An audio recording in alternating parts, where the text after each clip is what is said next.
इसका वो अंधकारमय समय जब भारत अंग्रेजों का गुलाम था, सामाजिक दूषण का शिकार था, तब एक सुवर्ण युग आया जब परम पुरुष अनुकूल चंद्र ने शिव चंद्र चक्रवर्ती और मनमोहिनी देवी के घर 14 सितंबर 1888 में हिमयतपुर नामक गांव में जन्म लिया, जो फिलहाल बांग्लादेश में ढाका के पास पाबना जिले में है।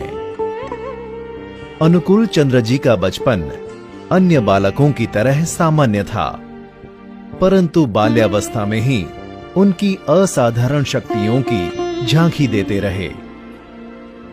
आर्थिक कारण के अनुसार वे अपनी डॉक्टरी पढ़ाई पूर्ण नहीं कर पाए, क्योंकि उन्होंने कुछ गरीब बच्चों को उनकी पढ़ाई पूर्ण करने में मदद की थी।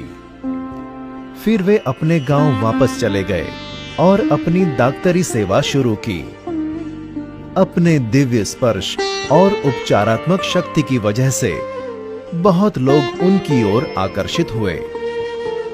उन्होंने आध्यात्मिक ज्ञान के साथ साथ लोगों के साथ कीर्तन भी शुरू किए। कीर्तन के दौरान वे अक्सर भाव समाधि में लीन हो जाते और उस दौरान दिव्य वाणी से सत्संग करते थे। उनमें से कुछ पुण्य पोथी नामक पुस्तक में दर्ज हैं। बहुत ही कम समय में वे प्रसिद्ध हो गए थे और लोग उन्हें श्री श्री ठाकुर अनुकूल चंद्र के नाम से बुलाने लगे। उन्होंने सामान्य से सामान्य आदमी तक आध्यात्म का ज्ञान पहुंचाने के लिए सत्संग नामक संस्था शुरू की, जहां वे वर्तमान से उपयुक्त होने का ज्ञान देते थे।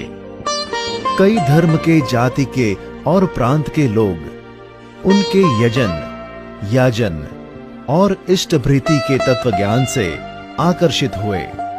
श्री श्री ठाकुर वास्तव में ही इस युग के ईश्वर के दूत, सद्गुरु हैं, जिन्होंने हमेशा निस्वार्थ प्रेम और दया भाव सिखाया है। भारत के विभाजन से पहले उन्होंने बांग्लादेश में सब त्याग दिया और सत्संग दियोगर में स्थापित किया, जो फिलहाल झारखंड में है।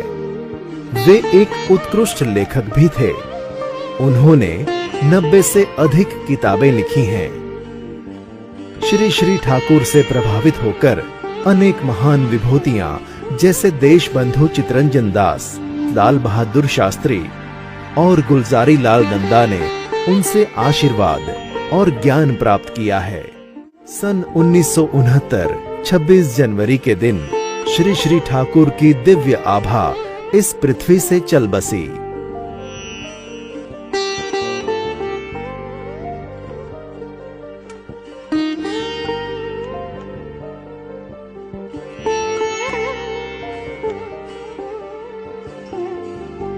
उनके आदर्शों पर आज भी सत्संग निरंतर रूप से चालू है और विश्व भर में दिव्य ज्ञान की अनुभूति करा रही है।